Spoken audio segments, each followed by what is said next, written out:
चलिए टिकट तो कंफर्म हो गया।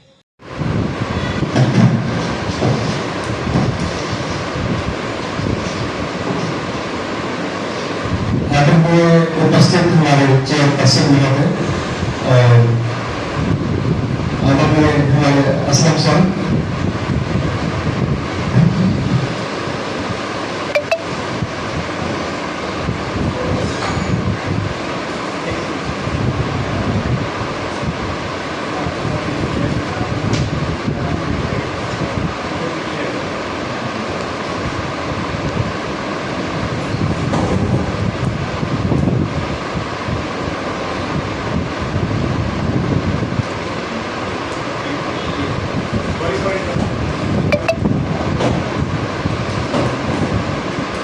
यहाँ पर उपस्थित हमारे सभी प्रिय भाई बहन, मेरा टॉपिक है इस जगह में समाज में शांति स्थापित करने में मीडिया की भूमिका। लोकतांत्रिक के माहौल में हम लोग रहते हैं और दुनिया की सबसे बेहतरीन व्यवस्था लोकतांत्रिक प्रणाली को माना जाता है। इसमें विचार विमर्श करने की पराकाष्ठा होती है, इसमें कोई बंधन नहीं होता है और यहाँ पर इस माहौल में मीडिया एक अहम भूमिका निभाती है। लोकतांत्रिक वातावरण की बात करें तो यहाँ पर शांति स्थापित करने में यह हमेशा सहायक सिद्ध होती रही है। और अगर हम पॉलिटिकल साइंस की भाषा में कहें तो मीडिया का हस्तक्षेप और ज्यादा बढ़ जाता है। यहाँ पर एक विद्वान हुए हैं यूगर हैबरमास, उनकी बात करें तो उन्होंने सार्वजनिक रूप से गंभीर चर्चा की बात कही है और इस सार्वजनिक चर्चा को एक विशेष बिंदु तक ले जाने में, सहमति बनाने में मीडिया की अहम भूमिका होती है, इसकी उन्होंने चर्चा की है। और यहाँ पर हम यह भी देखते हैं कि सार्वजनिक विचार विमर्श के साथ साथ मीडिया जगत हमारे समाज में किसी भी मुद्दे पर एक आम सहमति बनाती है, मांग उत्पन्न करती है और उसे समाज में इस तरह दिखाया जाता है, प्रस्तुत किया जाता है कि समाज की मांग के अनुसार उसके पक्ष में समर्थन उठाया जा सके। और यहाँ पर अगर हम एक विद्वान लिबमैन और चॉम्स्की के शब्द में बात करें तो वे कहते हैं कि मीडिया आम सहमति बनाता है और यह आम सहमति कहीं न कहीं सत्तारूढ़ दल को प्रभावित करती रही है। मीडिया हमारे सत्ता पक्ष और आम जनता दोनों की बातें समाज में लाता है, मीडिया की गतिविधियों का विश्लेषण करता है और आम आदमी के लिए एक भावना, एक वातावरण बनाता है जो न केवल चुनाव में प्रभावी होता है बल्कि एक साधारण दिनों में भी इसकी प्रासंगिकता होने को झलकती है। वहीं अगर समाज में शांति जैसी माहौल देखा जाए तो इसकी भूमिका हमेशा रही है।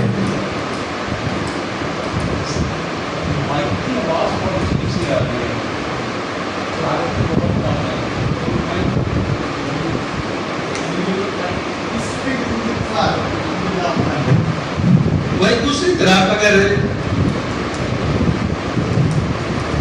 तरफ अगर हम मीडिया के दूसरे पहलू को देखें तो कहीं न कहीं मीडिया ऐसा प्रस्तुत होते दिखता है, ऐसे लगता है कि उसको मोनोपोली उसका समाज में स्थापित हो गया है और वह आम जनता को प्रभावित करती है, इसके साथ साथ सत्ता पक्ष को भी प्रभावित करती है।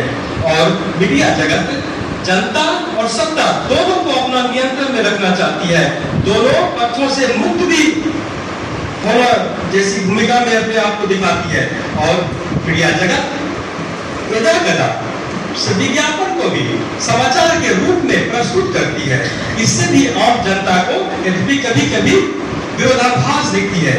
और इस विमर्श में ऐसा प्रतीत होता है कि मीडिया आम सहमति बनाने में अपनी भूमिका स्थापित करती है, यह मीडिया जगत द्वारा दिखाया जाता है। धन्यवाद।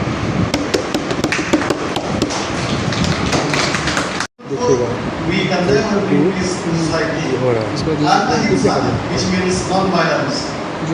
This point where Mahatma Gandhi has brought to the society really help to stop the conflicts and bring solution do the country above all. During the war, you know as well, still when he applied these two philosophies, Satyagraha and Ahimsa, which bring peace at the end of the day. Media can be like a mediator and create pressure on the government to address growing and existing conflict. Digital media technology can help and bridge to spread peace, encourage dialogue among the divided people from different ethnic group backgrounds and nationalities. It can affect perception on ethnic. Yes, now we finish. Media or digital media technology is like building a bridge, connecting to you, to your friends, family, and even to the people who create conflicts in the society. So building bridge of hope to the broken. Thank you so much, sir, for this time, and that is the end of my presentation.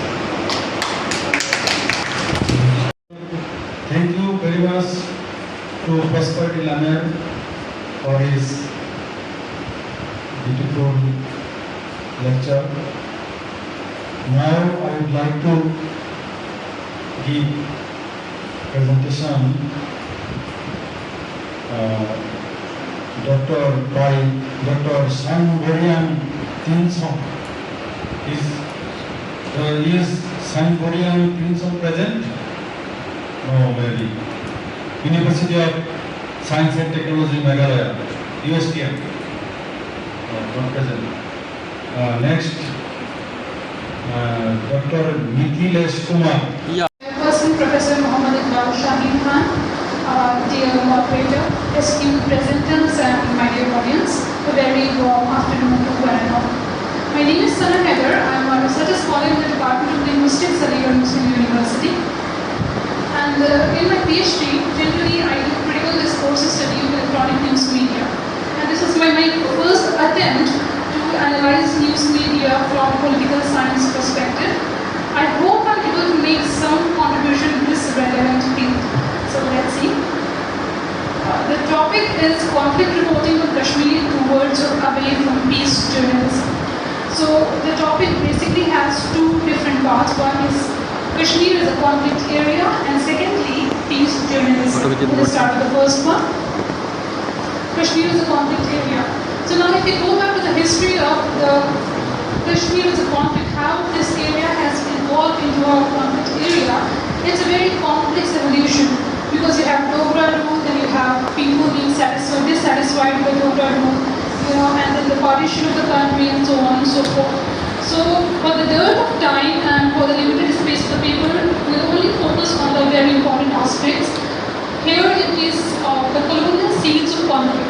For example, Lord Mountbatten, while he was partitioning the country, he insisted on the accession of Kashmir to India. That is, Kashmir should become a part of India. And at the same time, he was also insisting on plebiscite, so that Kashmir does not become part of India completely. It remains an unresolved issue, which remained an unresolved issue until at least 2019, August 5, 2019. And still, whether it is resolved or not, we do not have a conclusive answer to it. So what is the potential of this colonial seeds that Lord Mountbatten has done? Number one, unnatural and absurd state systems. For example, Kashmir was also a part of federal system of Indian government, and then it also had its own constitution. Absurd. Second, unresolved boundaries. We all know that. Third, undermines minorities and social groups, because Kashmiris are not a homogeneous population. They have social groups which have not been identified as such in the constitution. Next. Now there are four major players in this conflict zone of Kashmir. Number one, India. Number two, Pakistan. Number three, religious militants who are neither from India nor from Kashmir. They are basically people coming from outside the area with their own clear agenda of establishing a theocracy in the area. And then we have the people of Kashmir who are themselves divided, whether they're pro-India, pro-Pakistan, or whether they want a separate independent state of Kashmir. Then, what are the dimensions? What is the implication of this conflict on the present day? Number one, bilateral opposition between India and Pakistan, which has resulted in 3 full-fledged wars. Ceasefire being signed only in 2003. Second, India has been outside Kashmir and with the insurgents who are indigenously born. This is something very important that we need to pay attention to, because how has an insurgency emerged? It is because of the severe human rights abuse committed to the people of Kashmir by the armed forces of India.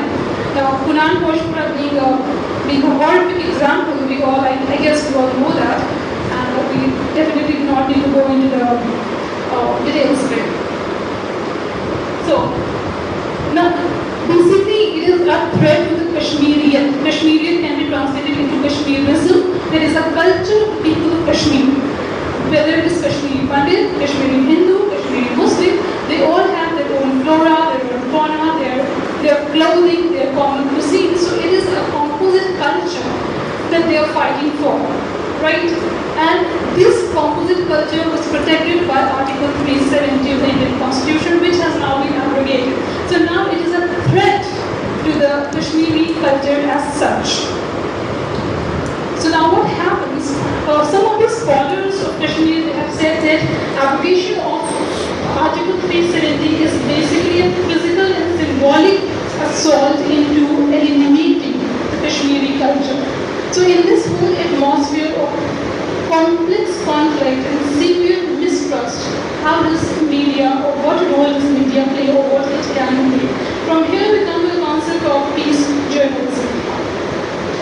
Now, peace journalism is an alternative view to war journalism, where war journalism focuses on the differences between the parties, peace journalism focuses on the similarities between the parties. It tries to de-escalate conflict, it tries to reach the resolution to the conflict, and tries to bring the parties to a common platform to collaborate and reach a constructive decision. Okay. The presenter before me just said that news media influences the mental cognition of people so much so that it maintains or it makes the public opinion, which in the larger sense affects the democracy of a country. This whole concept is very well captured by Habermas and Chomsky in their book called Manufacturing Consent. And then Joseph 2014 also brings a very important point that the role of media determines the circumstances in which policies are made. The policymakers themselves look towards media, what is the ground reality, what people want, what is the opinion of people, and therefore what kind of policies should be made. So this is the importance and the responsibility a news media assumes in a conflict zone like Kashmir. Now peace journalism, okay, as I already said, it aims towards de-escalation and the resolution of conflict. How does it do that? It contextualizes a conflict. For example, if journalism or if news media is using the construct of peace journalism, it would tell you what are the factors that has made Kashmir as conflict prone as or as complex as it has become today. So you know the basic reasons of the present situation. It gives you an alternative view. It does not only harp upon the elite discourse that is being purported by the majority of news media. It does give the ground reality. Cross-checking facts which have been purported by the elite discourse. It refrains from taking sides, dehumanizing one party, or constructing an us versus them narrative.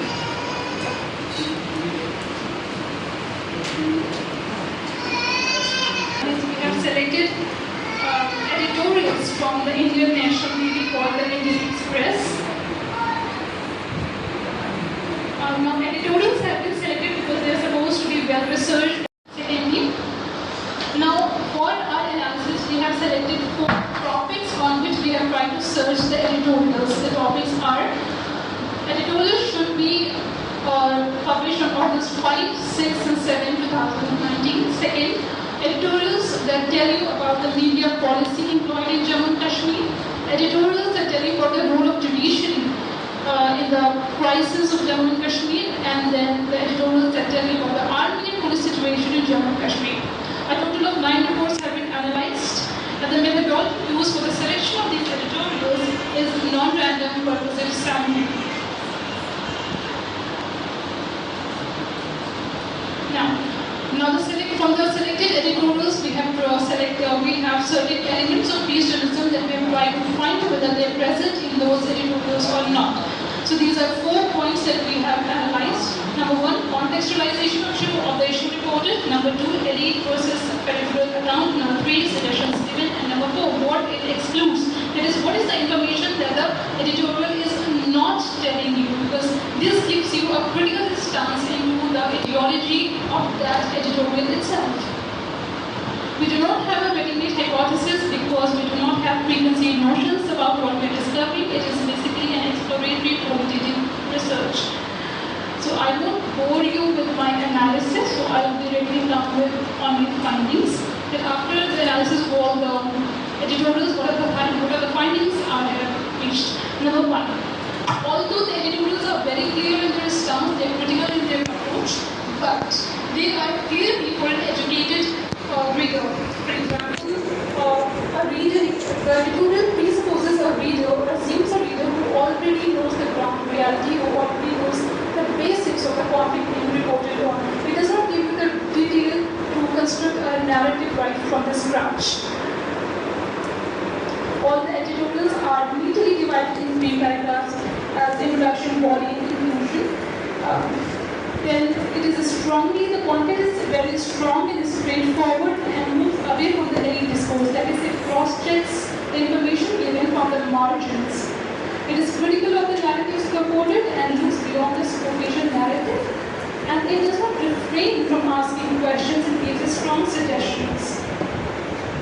Lastly, an inclusion is that the editorials have shown all the qualities or all the elements of peace journalism, only that it does not descriptively tells you about the contents of Article 370 or the Section 35A, which can give you again a critical view of the stand of the editorial. Why is it not reporting on something which is so essential to the culture of Kashmir?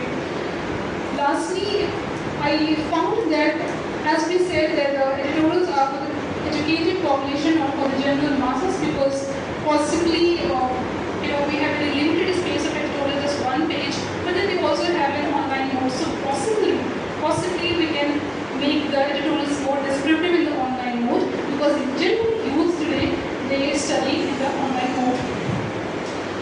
And yeah, that's it. Thank you so much.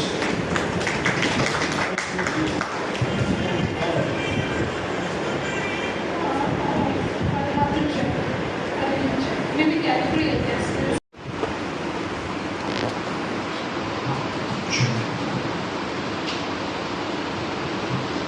Thank you very much, sir, for giving me this lovely opportunity on a lovely day today. So, distinguished chair, moderator, my fellow friends, my colleagues, I wish you all a very good evening. And I do so with the unimpeachable conviction of my being that the point of topic I'm ready to argue today, terrorism, media apart towards peace journalism, is very appropriate for the moment, as the previous speaker spoke about Kashmir, and coincidentally I happen to be a PhD scholar where I'm pursuing my PhD on the Kashmir conflict itself. So it was a lovely version of how we could see a discourse analysis of the same. But who coined the terrorism and coincidentally gave birth to the world of terrorism as well, with the invasions in Iraq, in Afghanistan, etc. So FBI, in their definition of Johnson and Fieldman in 1990, suggests that terrorism is the unlawful use of force and violence against a person or property to intimidate or coerce a government or civilian population in further response, which could be political or social objectives. Now this definition again stands some discreditedness. Why? Because even a systematic murder or even a serial killer would be performing the same task, but the only difference would be not political, and Mr. Johnson in the FBI stands political in nature.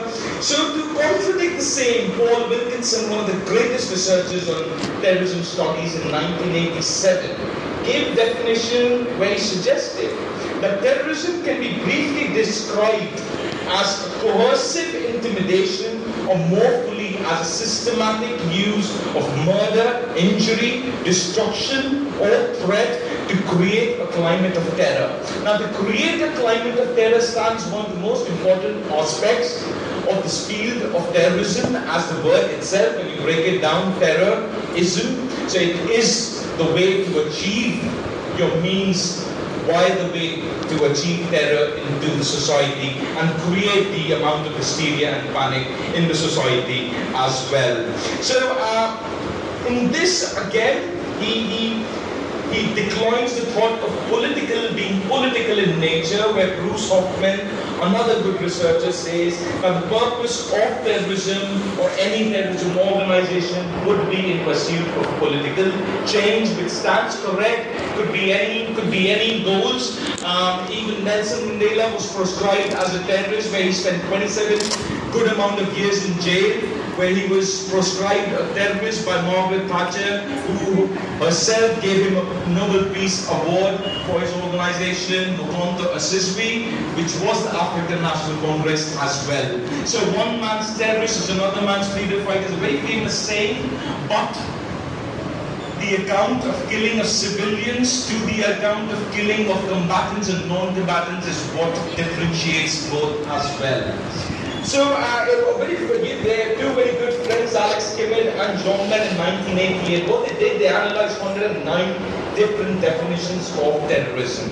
Now, when they analyzed 109 different definitions of terrorism, what they concluded was violence, force, appeared in about 83.5% of their analyzed definitions. 65% of definitions achieved political response in nature, and the fear, emphasis, and terror received about 51% of definitions. Now, I've given you a subjugation of what terrorism stands: to achieve terror, to achieve a political pursuit, change, to create hysteria, panic into the society. But everything needs a platform. Like presenters like us were given a platform by this lovely conference held by APRA, where we're standing on this podium and delivering our presentation. In the very same way, everything needs a catalyst. Everything needs something to hold on, which can be propagated enough to the audience. And that's where my friend media, the fourth pillar of democracy, kicks in. Now, why this media and terrorism? So my presentation is shared in two different components, terrorism and media, where we analyze the relationship between terrorism and media. And the other part, we're going to be thinking about the ways that terrorism is being reported by media, and how is that becoming an active catalyst that is making its own acts on its foot. So in other words, we are harming ourselves by reporting the way we are reporting terrorism in the 21st century, and this is what the path towards peace journalism is, which needs to be given thought.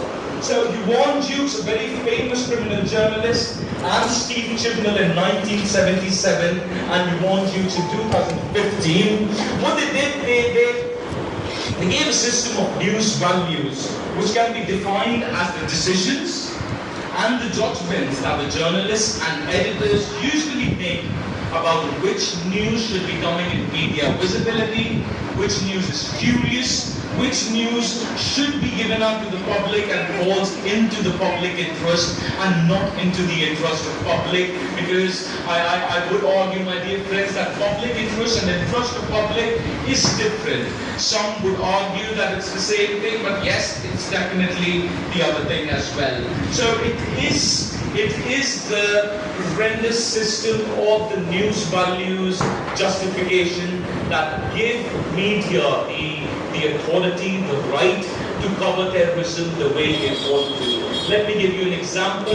Let me give you some news values like imagery, simplification, individualization, personalization, dramatization, risk and immediacy.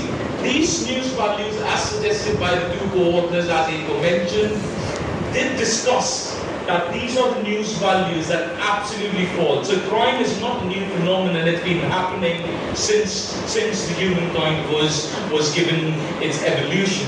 So when crime was given a purpose and when media started its own journey, media started to report crime because the element of negativity and the element of graphic imagery pursues the audience so much that it becomes an act to remember for ages and ages. And that's where these organizations like Al-Qaeda, organizations like ISIS, who use media to their maximum capabilities. All of us must remember the Prime on news coverage at the time of 2014, 2015, when ISIS was establishing its caliphate in the Mosul region, in the Iraq region, in the Syria region, and how we were seeing the beheading videos, how we were seeing the teenagers, the youths from the European countries going to the Iraq and fighting for the sake of ISIS as well,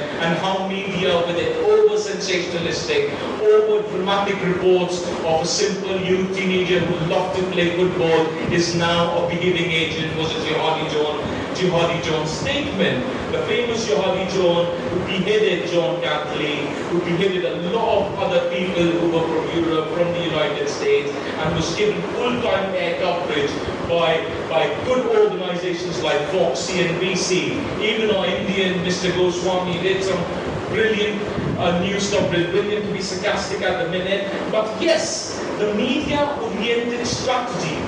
So we need to remember that these organizations like ISIS and Al-Qaeda have studied media more than we've studied it. So these people know absolute strategies of what they need to do, which will get absolute attention by the media organizations.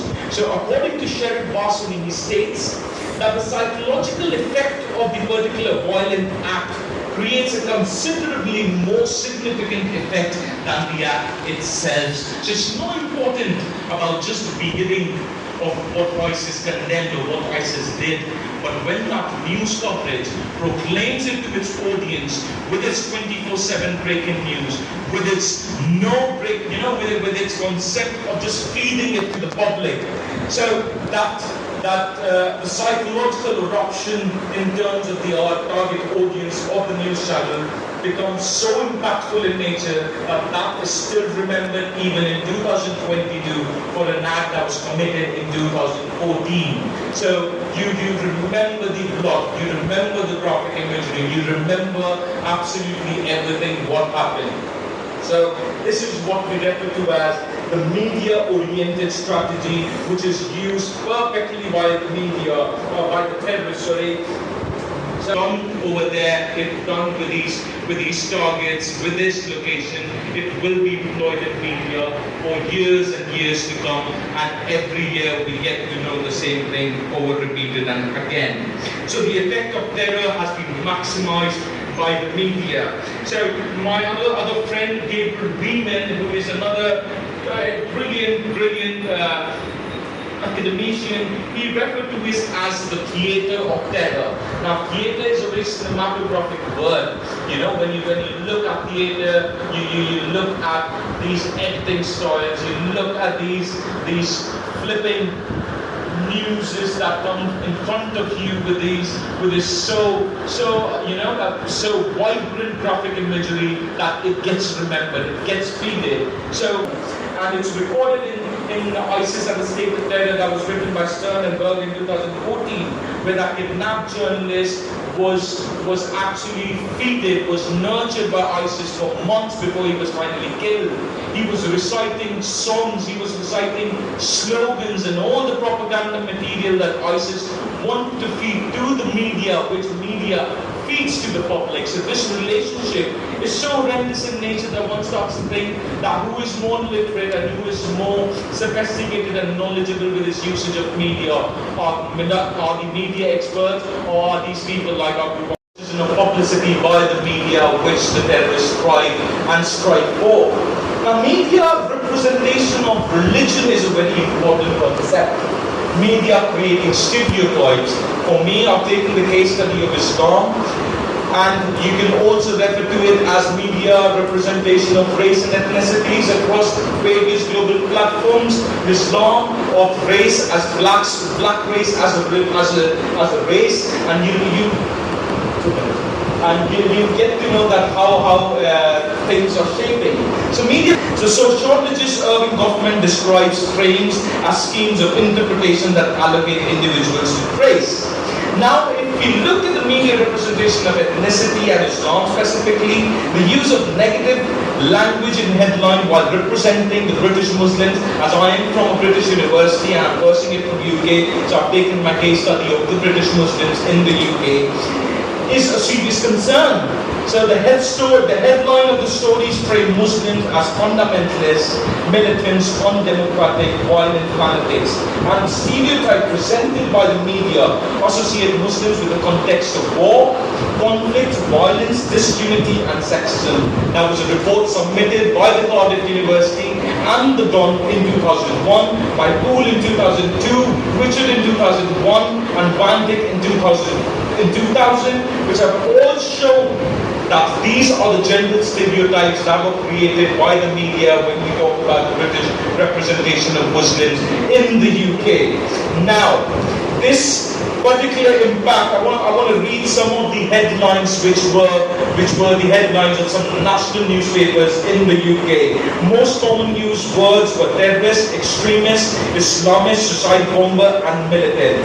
So these are the words and the taglines and the news frames that are being used by national media, particular religion against a particular community, against a person who belongs to that religion and to that community. So I'll read some of the headlines. Collections at UK mosque fundraising on terror. This is Daily Mirror. The Sun 2016 claimed that 1 in 5 Brit Muslims have sympathy for jihadists. Muslims silent on terror. Quarterly of Charity Commission inquired on Muslim groups. University speakers banned to protect them from extremists. So if you look at the language used by the media at this point, you see the repetitive use of words of Muslims being cognitively feed into the public that Muslims are bad. And this is what my fellow presenter before me created a very, very nice point where she suggested the us versus them claim, where one needs to be demonized and one needs to be presented as a hero. So the United States will always be a hero, and the United States, whoever wants to demonize, will be presented as the them, and that is the us versus them. Now what is more important here is just remember, just last minute, sir, just remember that when a person of religion sits in front of the television, which is giving a 24-hour break news, which is giving this concept of feeding them news with such negative words, such negative news frames, headlines. So what will happen to the ideological development? It starts with us versus them, like I said. Finally, it starts with the first person. When he or she looks at the news, they think, or I'll think to myself, it's not right. Leading to it's not fair. When something is not right, you say this is not right and this is not fair. When you say this is not fair, you say because this is not fair, it's your fault, this is not fair. Which finally leads to your evil. Simultaneously, what things are happening, that it's not right leads to social and economic deprivation, which further leads to inequality and resentment, which further leads to blame and gives a stereotype of demonizing your enemy, which creates grudges and hatred for life. And in an article that was presented by Pamela in 2015, she suggests that groups like ISIS find factors of deprivation, loneliness, racial discrimination that any religious person has suffered. Because these are the fears, these are the tactics which are being pulled by the person who wants to be recruited, or the organization who wants to recruit a person. To conclude, I would like to say that the most important role towards peace journalism is these brilliant editors realizing of what they are misrepresenting. They are not misrepresenting of religion or community. In particular case study which I've taken as Islam, they are misrepresenting their own people. And in the wake of the hour, where we talk about we talk about to finish terrorism. We can never finish terrorism until or unless we stop misrepresenting communities and give a platform to organizations like Al-Qaeda and ISIS to come forward and tell to its fellow target audience to look what are the people saying about you and look on how you are being discriminated. Because until or unless we don't stop this, I don't believe we can ever stop terrorism, which stands the truth in reality for my thesis in Kashmir as well, which has a lot of shades. In other words, you need to start raising awareness. You, the media needs to come forward with holding up discussion, and we could not give enough time. So I'm sorry for this. And do you have any question from the audience to any speaker particularly? Do you have any question to first speaker, second speaker, and third speaker? I would request to come on just wall. Please, on just wall. Have you read this article? I have just found out this article. I have read this article. How to define terrorism? Dr. Jenny Desmond. We say always that terrorism being very bad thing, but how to define terrorism is a problem.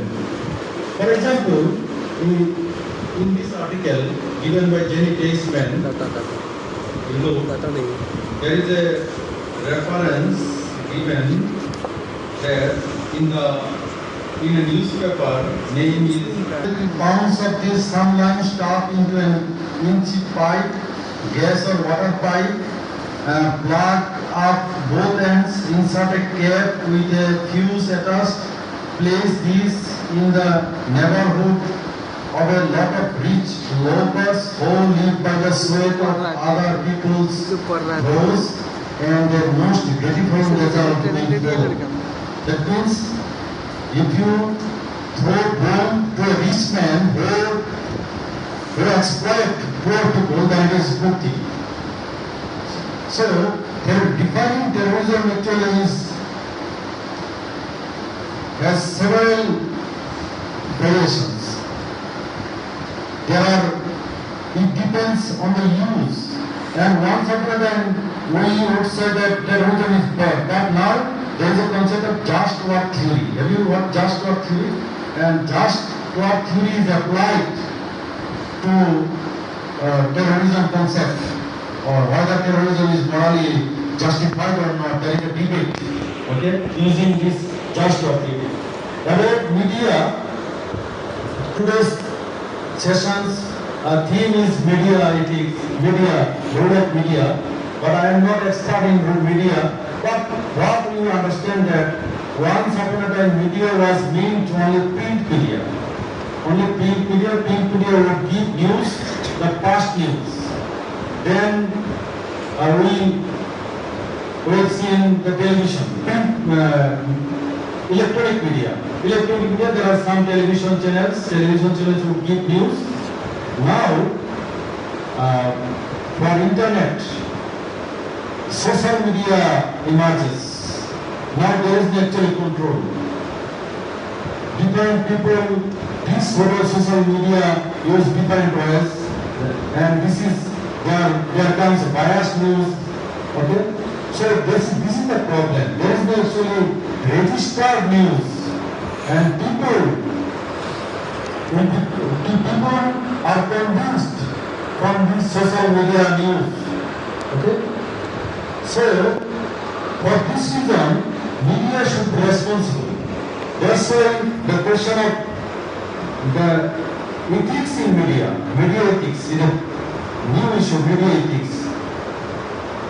And I am a student of philosophy, so I know that our media ethics. I did not teach this subject, but I know the concept of media ethics. So ethics or morality is important in media. So this is the conclusion we may say. Okay?